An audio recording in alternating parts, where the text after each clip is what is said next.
Hello, everyone, and welcome to this TPC webinar series event, the 2020 National Electrical Code Q&A, Chat with the Experts. We are here to learn about some of the newest thoughts and changes to the 2020 National Electrical Code and how they might pertain to you in this session. We're going to give a broad overview of the many changes made this year to the code, but really the main purpose we have is to answer some of your questions, to make it an interactive Q&A session on this webinar series. So first, I'd like to introduce our panel and then give you some instructions on how to ask your questions, and then we'll go ahead and get started.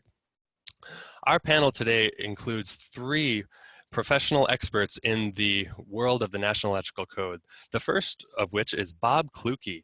Bob Kluke is a TPC training instructor with us here, and he's a master electrician who actually holds a master's electrician's license in the states of Georgia, Connecticut, and New Hampshire. So he's been doing this National Electrical Code implementation and education work for a number of decades.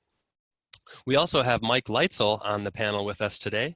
Mike is one of our fellow TPC training instructors as well, and he is a licensed electrical inspector. So he's been on that inspection side and seeing what these code requirements are directly from the source.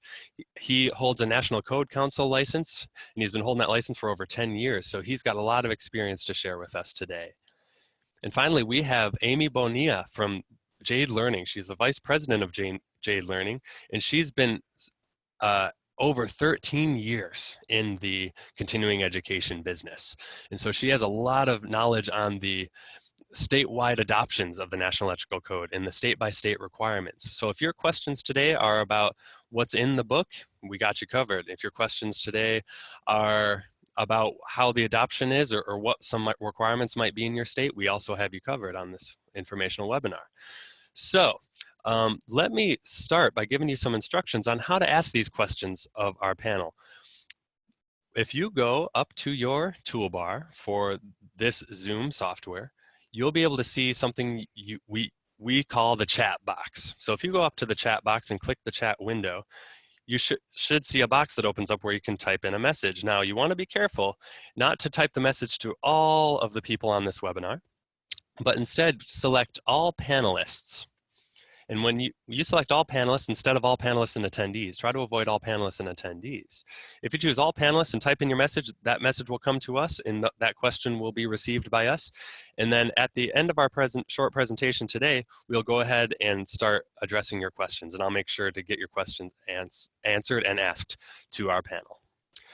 Another thing I wanted to make sure we get out of the way before we get started is you will receive a copy of this presentation. For all of you attendees here, you'll receive a PDF of this presentation as well as a recording of this webinar on our website, provided to you via email within a couple business days of this webinar. So with all that out of the way, without further ado, I'd like to start with a few brief presentations of each of our panelists' overall thoughts on the 2020 code as it looks to them.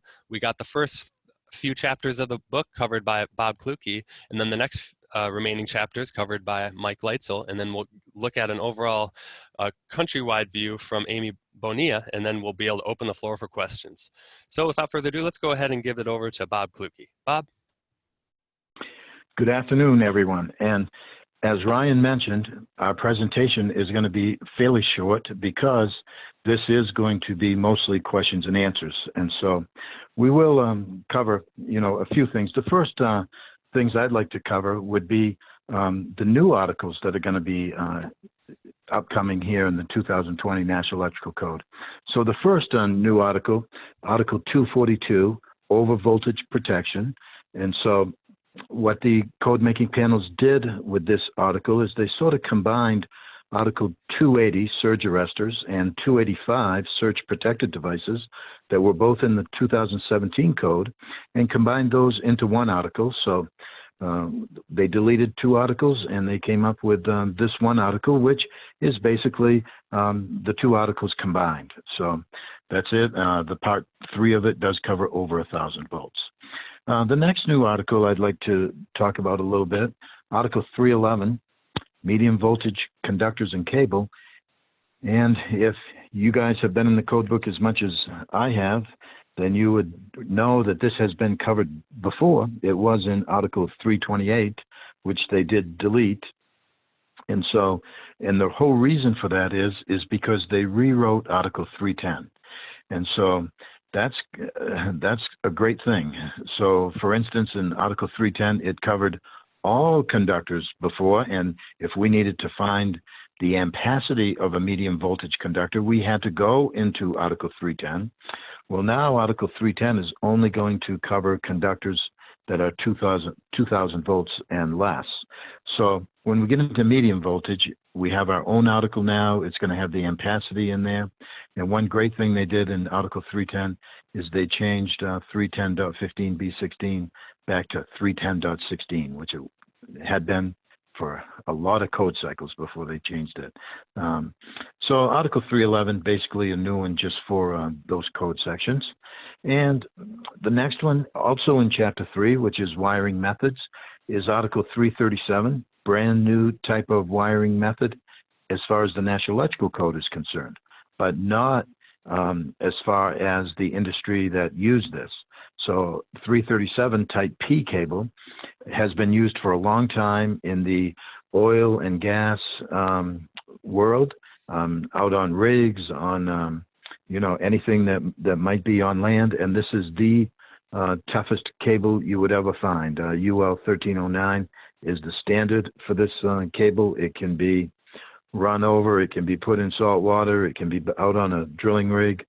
So brand new article for that, and it has been used this whole time, so it's time that we had an article for it. And so the last new article, and for the people that have good experience, know that we've had Article 800 for a long time. But what has happened is they took everything that was in the other articles in Chapter 8. So whether it was network and community antenna television or whatever it was, there were a lot of repetition in each one of those articles. And so what they did is they took Article 800, made that into a general article, where now we're going to have some general requirements for all of our communication systems. And then Article 805 is going to be basically what the old Article 800 was. So the new Article 800 is brand new, and 805 is replacing that.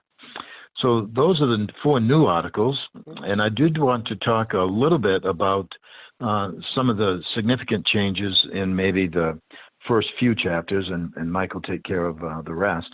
So 210.8 is GFCI for not only dwelling units, but also Part B is for all other locations, commercial and industrial applications.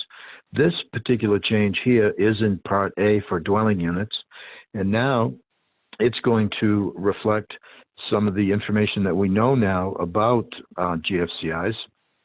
They can be used on different voltages, 3-phase, 480, but this change is that 250 volt receptacles that are located in any area in the dwelling unit that is required to be GFCI protected, then now those receptacles are going to have to be GFCI protected, even if they're for the dryer that's in the laundry. So if the dryer is in the laundry, we're going to have to protect that with a GFCI protection. It's probably going to be a circuit breaker, would be the easiest way we could do that. Or if our range is within 6 feet of the kitchen sink, we might have to have that one GFCI protected. The other change in Article 210 is 210.12, arcfault circuit interrupter protection. And here you can see that we've had to have these in dwelling units now all the way since first introduced in 1999. They gave us a little grace period until 2002. But dwelling units have always had to have them, along with guest rooms and guest suites of hotels and motels. But now it says patient sleeping rooms in nursing homes and limited care facilities are also required to be AFCI protected. So they're expanding that rule just a little bit. 210.15, and it talks a little bit about reconditioned equipment. This, in the 2020 National Electrical Code, reconditioned equipment is going to appear quite a few times. And so the new section here was added to Article 210. telling us what's not allowed to be reconditioned. So we can't recondition GFCI devices, AFCI devices, any ground fault protection for equipment if it was on our switch gear. Basically, we can't even recondition molded case circuit breakers. That's up in Article 240. But if it's molded and it's made not to be taken apart, then we're not going to recondition that type of equipment. If it's a large breaker and it was made to be able to take apart and test the contacts, replace the contacts, that's okay. But these devices are not allowed. Very interesting on this next one in Article 230 services. And that is telling us now that every single family dwelling, every single family dwelling is going to have a surge protected device to be an integral part of the service equipment. So it's going to be located either on the line side or the load side of that service equipment, but it is going to protect the whole house. So that is a huge requirement for residential applications. And let's see now what Ryan might have for me. So again, in Article 230, we've got the 230.71, which this goes back a long time also. I mean, we always used to say, if we could de-energize that building with 6 throws of the hand, we were in good shape. Well, it's still in there, except those 6 service disconnecting devices cannot be in one enclosure. So if I had main metering and then I came down and all of my overcurrent devices were in one piece of equipment, that can't be now. They're going to have to be separate pieces of equipment. And then this is also for residential, so single family dwellings and 2-family dwellings. We are now going to have an outside disconnect at every single family and duplex dwelling. So it's going to be an emergency disconnect. It's basically for the fire department, but that is going to be part of our new installation for residential dwellings. Well, thank you very much, Bob. The next section here is going to be covered by Mike Leitzel. But before we get to Mike, I just want to make sure to remind everyone that we got the ability to ask questions, especially if you're hearing something that sparks your curiosity, or if you just have general questions about the National Electrical Code you've never had a chance to answer all these years. Maybe now's your chance to ask. It can be about the book. It can be about your requirements to meeting the code. It can be about anything. This is really our chance to have a Q&A session here. So feel free to go up to the chat window, click chat, select all panelists and type away, and we'll take your questions at the end of this session. So go ahead, Mike. Alrighty, thanks, Ryan. Hello, everybody. The first one that kind of jumped out at me in looking at some of these more significant changes, I'm sure we're all fully aware that the list of information that's beginning to be required on to be present on the outside of various pieces of equipment continues to grow, whether it be arc flash information, fault current information, whichever the case may be. I kind of saw this coming looking over the horizon, and I was very glad to see it, that they are now allowing for the placement of some of this information to be adjacent to the panel door and not just on or inside the panel door. Anyone with any experience what it's like trying to provide clear, concise information in the sometimes very limited space that's available on a panel schedule knows what it's like to try to get this information across in an adequate manner. This will allow for a much more sizable volume, if you will. A lot more clear information can be given in the fact that we're no longer limited to just the amount of space that the panel door offers us. Oops, sorry about that. That's fine. Go to the next one, Ryan.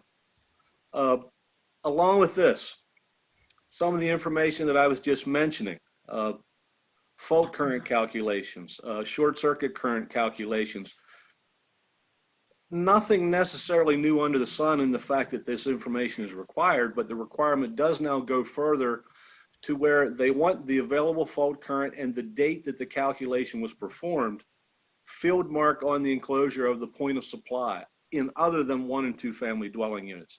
I don't necessarily see that coming in the immediate future. They may prove me wrong.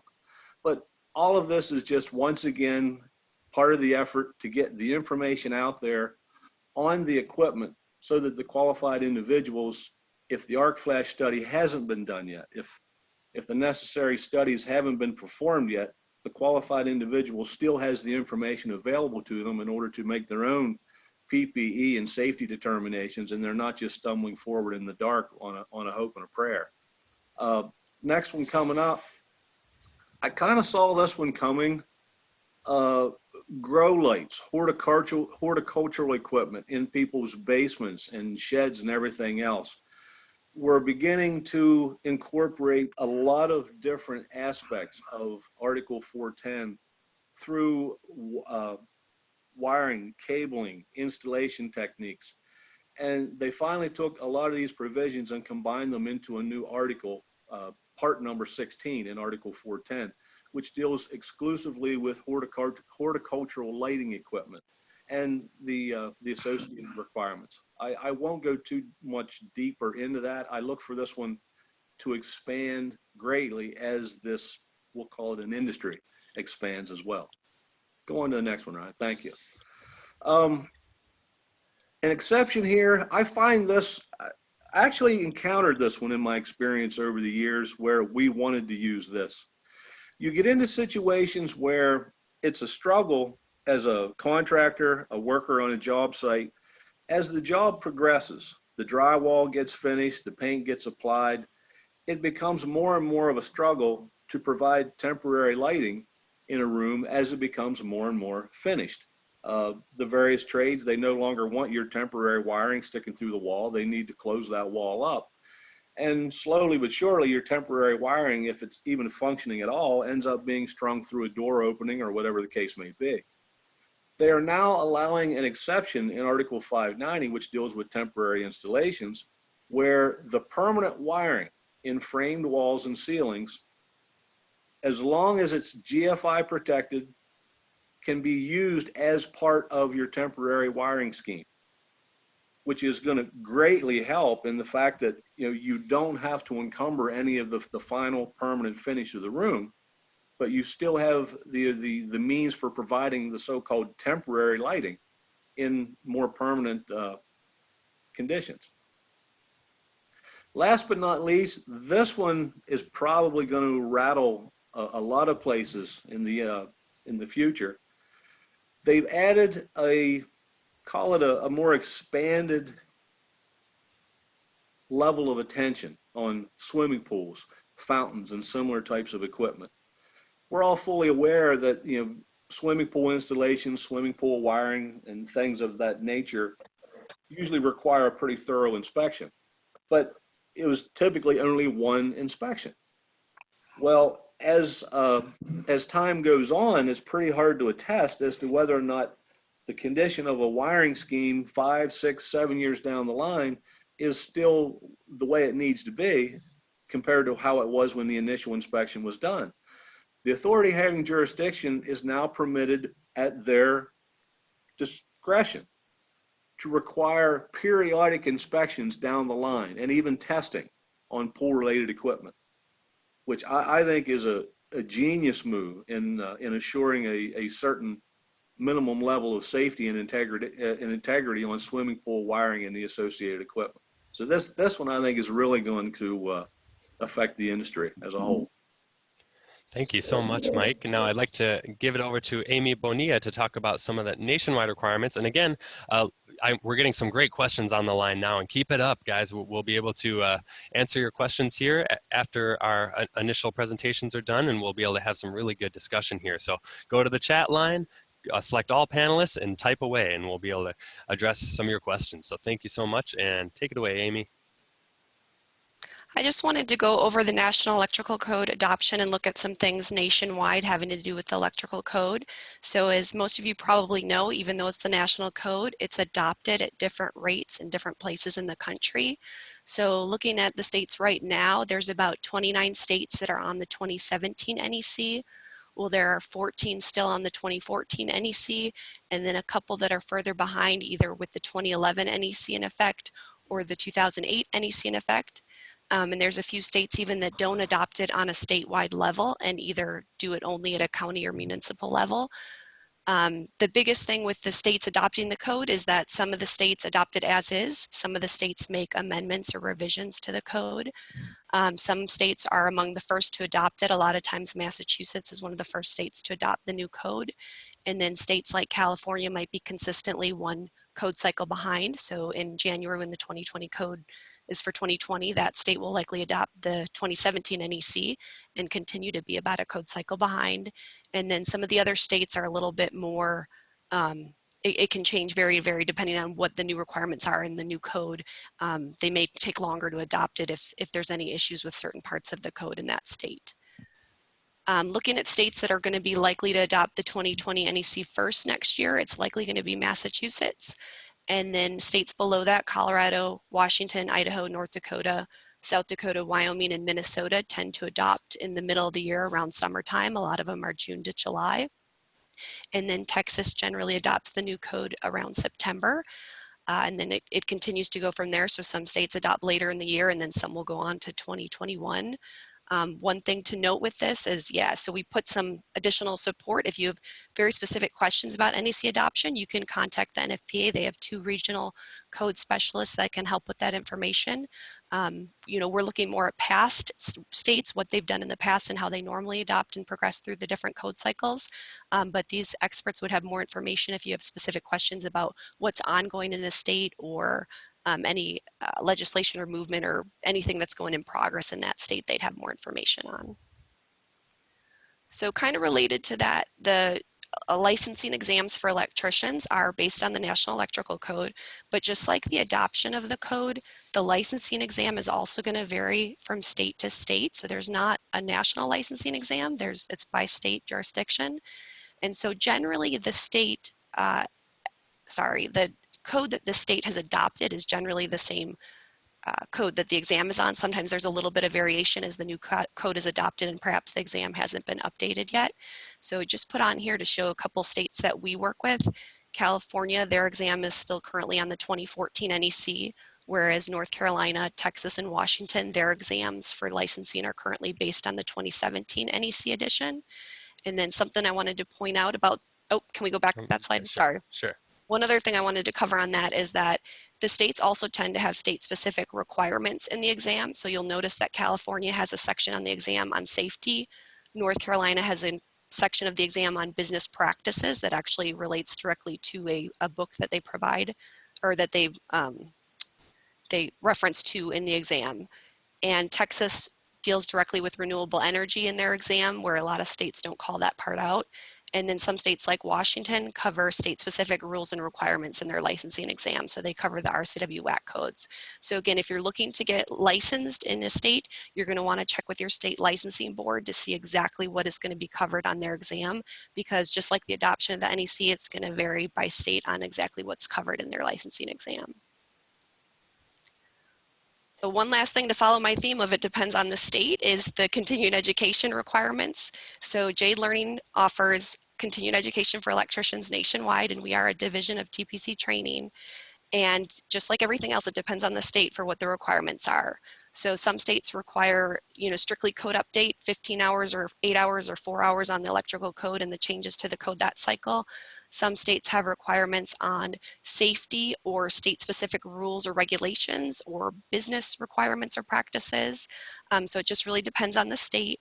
And I did include here on this map that there are a couple states that don't have any statewide requirement for continuing education currently. And then there's some states that we offer it either at a city or county level. So that's Missouri, New York, and Pennsylvania. And then there's a couple states that we're hoping to have CE4 in 2020, which includes New Jersey and Rhode Island, especially Rhode Island with that Northeast, because we like to have a course that will work for all states for people that need the hours and are licensed in those multiple states. Another thing with continuing education, because it does vary by state, just know that you'll want to check in before you take any courses, because just because you get your hours for Washington doesn't mean that they can be counted in Oregon or Texas or Oklahoma or any other state. So we try to work as hard as we can with licensees so that they can kind of take one course or one set of courses and get credit in as many states as possible. But it's definitely going to depend on the states that you're licensed in, because some states just don't work well together, like Texas and Florida. You're just going to have to take courses for Texas and Florida because their requirements don't overlap very well. So yeah, if you have any questions, if you're licensed, you have an electrical license, and you have any questions about continuing education or what's required in your state, feel free to contact us. The website is jlearning.com, and then I've included our phone number and email directly on there. But we are happy to help with any questions about licensing exams, or continuing education, anything related to the National Electrical Code. All right, thank you so much, Amy. And with that, it's time for our audience Q&A session. So I'd like to open the floor to the chat line, which we've been getting some really good questions on the chat line. So I'm going to go ahead and start combing through them on the behalf of our panel and start asking you guys some questions on behalf of our very curious audience, which I am loving this. This is what it's all about. Let's circle back to Bob. And Bob, we talked about that 6 disconnect requirement. Maybe you could shed a little light for some of our attendees here on is that 6 disconnect requirement, does that apply to generator sources on buildings as well as utility service? And then to follow up on that, let's say that someone's outdoor service to their single family home is padlocked to prevent vandalism. Is that still considered readily accessible to a first responder? There's some great questions right there. So first, let's go to 230.71, which is the 6 disconnect requirement, and it applies to any power source that we have, whether it be photovoltaic, it could be a generator that is prime power, that's the only source we have on the facility premises. It could be the utility source, but it applies to, even if we have a transfer switch with that generator, it's going to apply to any service in any building. So they cannot now all be in the same enclosure. They're going to have to be in separate enclosures to satisfy 230.71. And the next part was the single-family homes are now required to have that emergency disconnect on the outside of their home. So this question about readily accessible was actually addressed in the 2017 code. So in 2017, they defined readily accessible, and readily accessible is you can't use tools or a ladder or climb under or over or whatever, but it does not reflect keys. They said they actually called out keys, that if we padlock something, it is still considered readily accessible. So my gut feeling is the fire department will run into that every now and again, and they're probably going to come with some pretty good sized bolt cutters. And the first thing they'll do is cut that padlock off and then de-energize that home so they can stop putting water on it. So you can lock it for vandalism, but plan on it being cut off if case the fire department has to come. Got you. And one other point of curiosity about this 6 disconnect rule here I'm seeing on the line is there any grandfather ruling on the disconnects that maybe if they were already installed previous to the code cycle that they can still be considered acceptable? Yes, sir. So the grandfather clause will be in effect for this rule. So this is only going to apply to new installations that after the 2020 National Electrical Code has been adopted in your jurisdiction. So it will be grandfathered. That's why when Mike talked about the swimming pool requirement, that there's not many things in the code that are not grandfathered. And now when Mike mentioned that to me, I said, wow, that's amazing. The inspector can come at any time. So, but the disconnect rule and the 230.71, the 6 disconnects are going to all be grandfathered. Excellent. My next question is for Mike. Mike, I'm seeing on the line that one of our listeners here is a director of a nursing home, and they have hospital-grade outlets in their patients' rooms. So does this mean that all those outlets need to be changed to an AFCI potentially, as well as what they already have? Yes, it won't. The receptacles themselves wouldn't have to be changed. They could just go to an arcfault breaker, which would be a much easier, much more direct way of protecting the entire circuit, which, in many cases, that's exactly what the code wants. They want the entire circuit arc fault protected, not just the individual receptacles. Right. Good call. So as long as that arc fault protection is somewhere in the circuit, then Yeah, one of the caveats that they have in even earlier editions of the code, if you're using what I call a feed-through receptacle, where you're using the first receptacle to offer the protection for other receptacles downstream, they have certain very restrictive practices that are acceptable for how the wiring goes from the panel to that first receptacle, which is the source of your arc fault protection.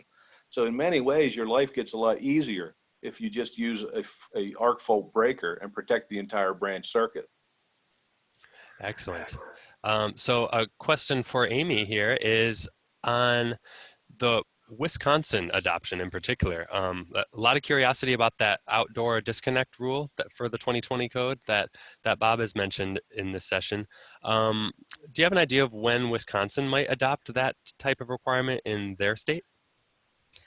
So I don't know for sure. Obviously, it'll depend on the state and what they decide, but it looks like they're going towards the 2017 and January 1st of 2020. So it would likely be about a code cycle behind and be around 2023 that they would go ahead and adopt and enforce that, unless for some reason they took it out and didn't require that. Excellent. So when in doubt, always refer directly to the state of Wisconsin on those questions. Is that right? Yeah, exactly. Okay, excellent. Looks like some people are curious about their pools now, Mike. So I'm sure. So one question we're getting on the line is, one of our listeners does have a pool. Does this mean that the new rule means that they can come test and check my wiring anytime they want? And is there a limit on how often it will be inspected? I think all of that is going to rest on the shoulders of the authority having jurisdiction, whether that be an inspector, a code making panel for the local jurisdiction, whichever the case may be. I don't think that this is going to generate issues where you're going to have these surprise inspections showing up all the time. I don't think that's the intent of the rule. They don't want to catch someone by surprise.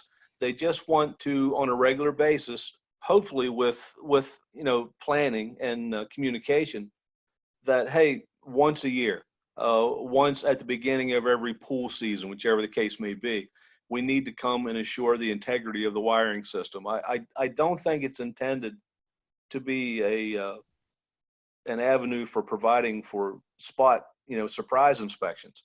I think it's just opening the door to where the inspector can require ongoing inspections in order to assure the ongoing integrity of the wiring. Got you. Excellent. Thank you very much. This question's for Bob. Are they presently producing, or will they produce, combination arc fault and GFCI breakers? So they have been producing those for a while now. I can buy a circuit breaker that does give protection for series and parallel arcs. Those are called combination AFCI breakers, and they also have built-in GFCI protection into that same breaker. So it will protect not only against a loose wire behind the wall, but any type of stray current that's over 6 milliamps will also be protected. So one breaker will do the whole thing.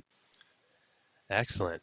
Thank you. And it looks like we got a question for Amy on the line, and that is, let's see.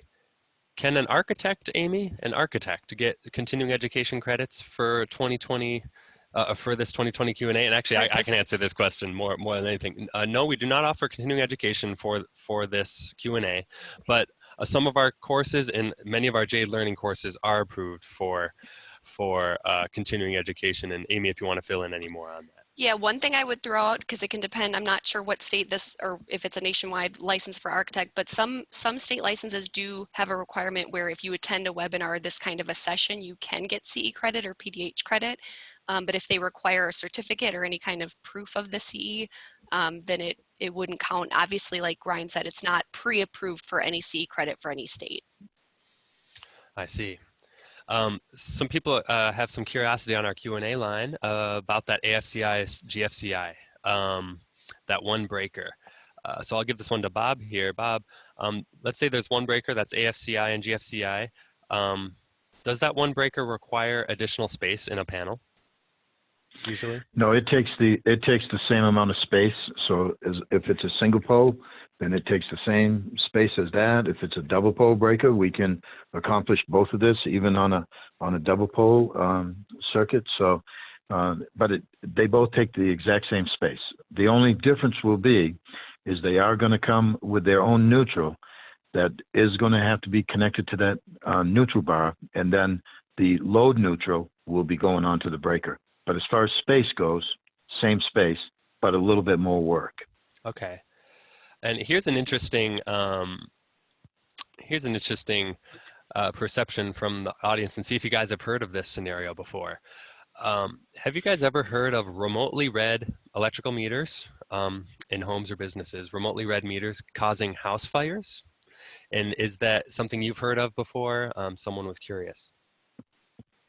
I'll go with Mike on this one. Yeah, go ahead. Yeah, let Mike do it. I've heard some scuttlebutt in the industry about it, but I've never heard anything to confirm that it is in fact happening. I really haven't heard any details. No, I'd be curious to hear more details about that myself. No, there's not much that I can add to that, to tell you the truth. Excellent. And I want to add something to that though, Ryan. Sure.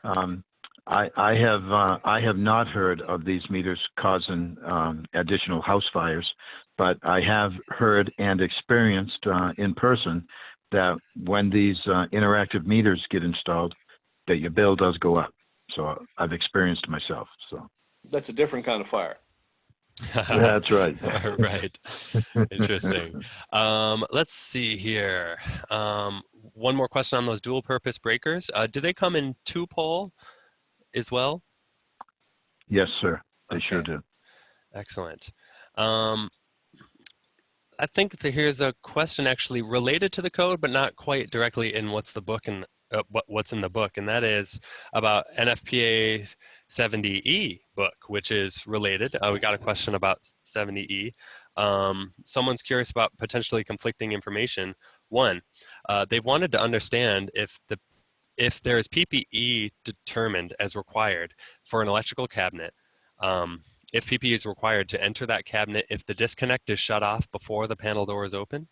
And two, if there is no work being done live inside the panel, is PPE required?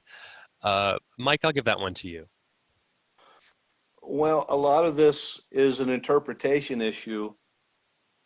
Whether or not there's any live work done, if you're inside a live cabinet, any kind of an enclosure, and you've removed covers, you've opened doors to where you've exposed energized equipment, therein lies the hazard.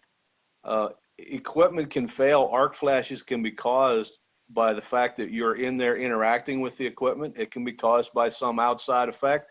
There's no definitive cause. There's all kinds of different things that can cause it. But when you remove the covers, when you open the doors and you expose it, you expose yourself to the hazard. So therein lies the necessity for the PPE. Now, having the disconnect shut off upstream of where you're working, you still need the PPE in order to verify that you have in fact totally de-energized the cabinet. Once you've done that and everything is locked, tagged, and verified, then no, there's no need for PPE because there's no longer a hazard. Mm. And on a related topic, I'll give this one to Bob here, kind of on the electrical safety side of things. Let's say people are turning on and off lights. I'm sure you've never seen this before. Turning on and off lights by using a circuit breaker instead of the normal light switch on the wall. Is there anything written into the code books, whether this is right or wrong? And also, same question as before, should they have on arc flash clothing if they are turning on and off the lights inside of an electrical panel or box using a circuit breaker? You would give me this one, wouldn't you? It's a pet peeve of mine to begin with. So immediately, if they are turning on lighting circuits with the circuit breaker has to be marked either SWD for switching device or HID for high intensity discharge lighting. So the circuit breaker has to be a special circuit breaker to begin with. Now, to be able to normally operate any electrical equipment, including circuit breakers. There are 6 conditions in 70E that we have to meet, and I don't believe anybody is meeting these 6 conditions. The first condition would be that all the equipment is installed properly. That one, okay, I can get that one. Another condition, we're using it in accordance with the UL listing of that equipment. So right there's a little iffy. I'm wondering how many people actually even go in the UL white book or keep the instructions from the original installation. All the doors have to be on, no openings anywhere, no evidence of impending failure. But the one that I don't believe we can say people are doing is it has to be maintained properly. What does maintained properly mean? It has to be maintained in accordance with the manufacturer's recommendations and applicable industry codes and standards, which is NFPA 70B. And there's usually not a lot of people that even have a copy of that. So I want to mention this about a circuit breaker. Maintenance on a circuit breaker, especially these type that we're talking about that are just our low voltage molded case circuit breakers. I don't believe many people are doing much maintenance on them. And so I don't see people even exercising those once a year. I don't see people taking a torque setting to make sure the torque is still at the correct specification by the manufacturer. I don't see somebody megging out the plastic insulation on those. I do see some thermography being done, but that's not all we have to do. So in that case, if you can't meet those 6 conditions, the technical committee from 70E expects you will put on personal protective equipment. I see. Thank you very much. We got a question here for Amy. Amy, on the Q&A line, I'm seeing a question come up about the state of Oklahoma. And our question on the state of Oklahoma is, do Oklahoma unlimited journeyman licenses, so unlimited journeyman licenses, do they reciprocate into the state of Missouri? Okay, that's a good question that I haven't been asked before. If we can come back to it and give me a minute, I'll look it up for you guys. Sure, no problem. We got a couple good questions to ask in the meantime, and that is more on the curiosity you might imagine, Bob, on the outdoor disconnect issue kind of on the table. So would you say kind of on the grandfather clause in general concept, is that to say that outside disconnects would only be required for new homes? That's correct. So that's a good clarification there. And then let's see. I think we got a new question that just came on here. Oh yeah, so here's a really good question too, and this one I'll hand to Bob as well. Those AFCIs, are they required on both receptacles and lighting circuits? Yes, they are. So every outlet in the room, an outlet is defined as a point on the wiring system at which current is taken for utilization equipment. So every single outlet, lighting outlet, receptacle outlet, switch outlet, AFCI protection. Gotcha. So a light switch on the wall is considered an outlet. You know. Yeah. But the whole room basically has to be AFCI protected. There's not any exceptions for any of the rooms that they list, and they list every room in the house except for the bathroom and garage. Anything in those rooms, smoke detectors in bedrooms, AFCI protected. So the whole room will be AFCI protected. Gotcha. So it's pretty unilateral at this point inside those rooms of people's homes. Okay. Except the bathroom and garage. Yeah. Right, except the bathroom and garage. Gotcha. Let's see. A question quickly from Mike, and then we'll come back to Amy, and that is, who's responsible to produce the arcfault calculation? Is that calculated by the OCPD, the overcurrent protection device, i.e. the breakers? This has been kind of a difficult requirement to understand. So what do you make of that question there, Mike?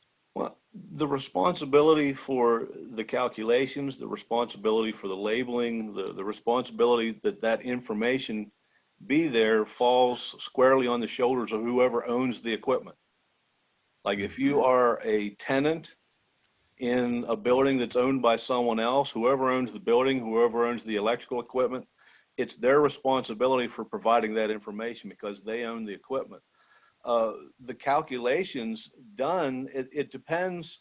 If you do arcfault calculations at the source of energy, be it the switchgear, be it the transformer, whichever the case may be, you have in fact provided at least the fundamental baseline information that a worker would need. Now, a much more detailed, a much more extensive study would carry that information down to any place where a worker would be likely to interact with energized equipment, whether it be a disconnect, a motor control unit, whichever the case may be. Now, the further down the line you go from the source of energy, of course, the less arc fault energy you're going to see. About the worst case scenario, the worst thing that could happen if they don't do the fully detailed, fully extensive study is a worker somewhere down the line is going to end up wearing more PPE than they really need. But the only way that that can be determined is with an arc flash study at that specific point where the worker is working. Does that make sense? Mm-hmm. Okay. Definitely. I understand that it can be very confusing, but the basic rule, the way these systems play out is, let's say we're talking about a transformer fed branch circuit where a worker could have 3 or 4 different places downstream from the transformer where they may be required to interact with energized equipment. The further away they get from the source of the energy, being the transformer, the less fault energy there's going to be to establish an arc flash. In other words, the lesser the event's going to be. But there wouldn't necessarily have to have the study done in each one of those places. If they just went with the highest available energy calculated, which is right at the source, right at the transformer, and use those numbers everywhere down the line, the worker's always going to be protected. It's just, in all likelihood, he's going to be wearing significantly more than he would really need. But the only way to safely determine that otherwise would be with a more detailed study, or use the table method that comes in the 70E document. Right. Excellent. And we're getting some good interaction on the chat line. I think we're doing good answering your guys' questions. Now let's go back to Amy. It looks like she was able to get an answer for us on the Oklahoma question. Do you want to expound on that answer for everyone on the call? Yeah, so since Missouri doesn't have a statewide licensing requirement, it would depend on the jurisdiction and if they would accept that. There aren't any statewide reciprocal agreements for electricians with any other states, so my guess is no, but you'd have to check with the jurisdiction just to be sure. Okay, that sounds great. And generally speaking, is reciprocity, is that a common theme we see in different states? Yeah, that's as confusing as the adoption exams and CE requirements. So that depends totally state on state. Some states have agreements with other states that will honor a license or experience, and some states are a lot less likely to have that. I see. Well, thank you very much. And we're actually getting some question and answers now being made on our Q&A line. So I'd like to bounce off some of the questions and answers provided here and see if Bob can provide his expert advice on this, Bob. So the question on the table is, why is a ceiling fan in a shower area listed for GFCI protection, but not a light fixture? Not considered a light fixture. And some people were actually answering this for her on the chat line, and we'll see if this is see which one you think is appropriate, or would you provide your own answer, Bob? One answer on the chat line says because the ceiling fan isn't water resistant or sealed, or maybe this other answer which was provided, which is in a shower, an enclosed light fixture is required. Are those true? How would you reflect on that ceiling fan and a shower area?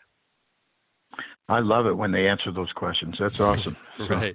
Those are both good answers. And first of all, we should understand that 210.8, A and B, for A is for dwelling units, B is for commercial and industrial applications, is really only talks about receptacles, not talking about lighting outlets until we get past B. Once we get past B, they're going to talk about lighting outlets in crawl spaces.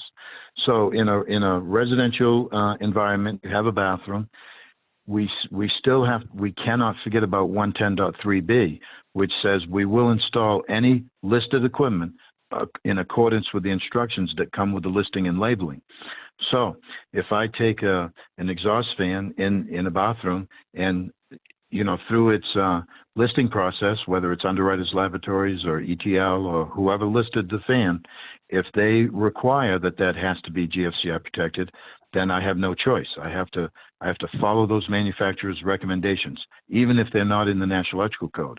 And the same would be true of a lighting fixture, which is going to be UL listed for the bathroom.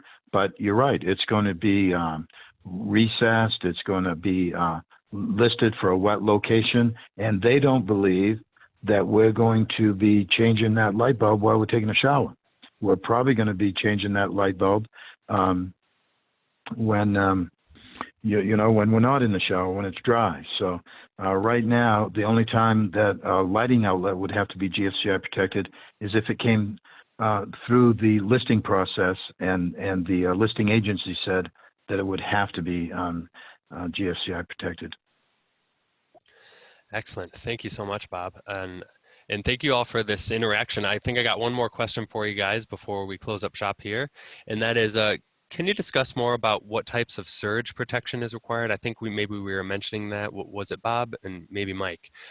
Talking about, well, I'll let you both get a chance to answer this question. Can you discuss more about what surge protection means and how it's required and what type of surge protection is required? I'll start with Bob on that one. Sure. So it's going to be a whole house surge protector. It's either going to be a type 1 device, which is going to be on the line side, or it's going to be a type 2 device, which is going to be on the load side. But it will be protecting your whole house. It is going to be anywhere near the service, and any transient that might be coming in from the outside, either because of lightning or distribution switching. That surge protector hopefully is going to protect all the electronics that are in the home. And I'm a big believer of surge protection. And I can tell you that there are surge protectors out there that I've installed for the past 12 years, and they have never failed. They still are going strong. And I can't say that about all brands, but the particular brand that I've been using is extremely reliable and extremely protective. So they're great devices, and it's a good idea to have them, because if lightning comes through the area, here's what I've seen. Your garage door opener is not going to work. That's a printed circuit board inside that opener. One transient is going to destroy a lot of electronics. I've also seen every GFCI in the house gone. There's a lot of electronics inside GFCIs. Now, today, we can have receptacles that have USB chargers built right into the receptacle. Well, I'll tell you what, there's some electronics behind that, because we're changing 120 volts down to 5 volts, and those will be gone. So this is as more and more of our home becomes dependent on electronics, we've got to protect that electronics. And, there's some surge protectors out there that are amazing. So, excellent. It is grandfathered, but I've got one on my house. I can tell you that. Yeah, it can only help preserve the life of some of our more sensitive electronic equipment. That's for sure. Is there a code number you can make handy for one of our attendees of the AFCI, some of those AFCI requirements? Sure can. It's 210.12. 210.12. So hopefully that helps you all. I think with that, we are done for the day. I hope you all found this Q&A session helpful and very informative for you. This concludes our Q&A session. As you see here, if you're looking for more, this is obviously just a brief public free event for you. But if you want some more formalized official training, definitely come see us in some of our class locations in different cities near you coming here pretty soon. You can see our tentative schedule here in a few cities around the country. You come to us at these locations, or we'll come to you on site to do some great 2-day or 1-day code training. We got simulcast courses now available on the schedule, which is basically you can sit with the instructor over the beauty of the internet, just like we're doing today on this webinar, and learn from him or her live on the line. And then finally, self-guided online courses. So if you want to go at your own pace and maybe get some continuing education while you're at it, you can do some of the self-guided online courses for your state license using Jade Learning. So if you ever want to learn more information about this, here's your number you can call, and we got a bunch of experts ready to talk to you, 800-978-7246, or you can just contact sales@tpctraining.com, and we'll get back to you as soon as we can on that. Thank you all for being here, and I hope you got some really great information on the 2020 National Electrical Code. See you again.